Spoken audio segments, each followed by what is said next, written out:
Les débats qui s'échappent ce jour-là de la mairie de Marseille dépassent de loin les frontières de la ville. Une résolution de l'ONU est censée s'appliquer à tous les États membres de l'ONU. Bienvenue au Moon, une modélisation des Nations Unies. 130 volontaires, tous du lycée Lacordaire, prêts à défendre les intérêts des pays qu'ils représentent. Résolution du jour, l'accueil des réfugiés. Un jeu de rôle pris très au sérieux par les élèves. La délégation qatari demande pourquoi la France exige un contrôle des pays sur le droit des réfugiés et la manière dont ils sont traités. Délégué de la France, la parole est à vous. Cet amendement a pour but simplement de vérifier qu'une action humanitaire pour les réfugiés est bien effectuée et que cet argent ne bénéficie pas au gouvernement des pays concernés. L'exercice est double. Maîtriser la ligne politique d'un pays, comme le langage diplomatique, le tout sous l'œil attentif des professeurs.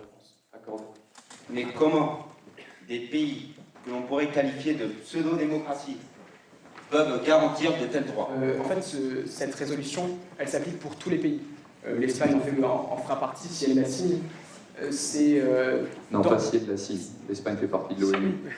Exercice pas si simple. Il semblerait que la délégation libanaise n'ait pas compris la question proposée par la délégation iranienne. La délégation iranienne peut-elle donc reformuler cette question clairement parce que la présidence n'a pas compris non plus. Il faut vraiment garder en tête que c'est un jeu et vraiment le but c'est apprendre le débat et apprendre le consensus.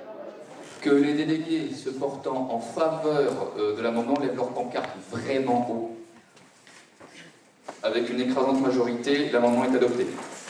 On comprend maintenant pourquoi les débats chez les grands, on va dire, prennent autant de temps, puisque rien que pour nous, 3 résolutions, ça nous a pris 1 jour et demi. Le but est quand même de respecter un minimum la vie de notre pays.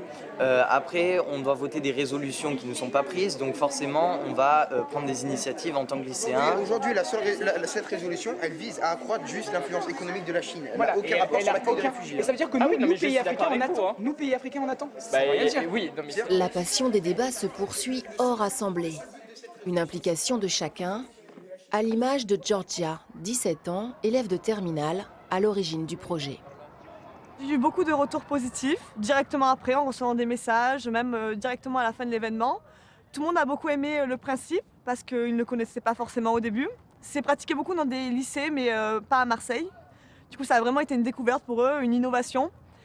Et ils ont beaucoup aimé le fait qu'ils puissent se surpasser en parlant à l'oral, parce que souvent ils ne se sentaient pas capables de le faire, parce que forcément parler devant 130 personnes, se lever, il y avait des professeurs, il y avait le directeur, donc forcément c'est compliqué.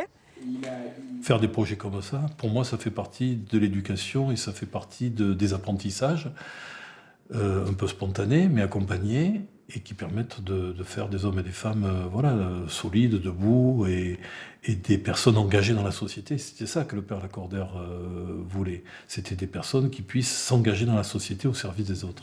Les lycéens de Lacordaire, eux, s'engagent déjà pour une 2e édition du Moon en 2019. Excusez la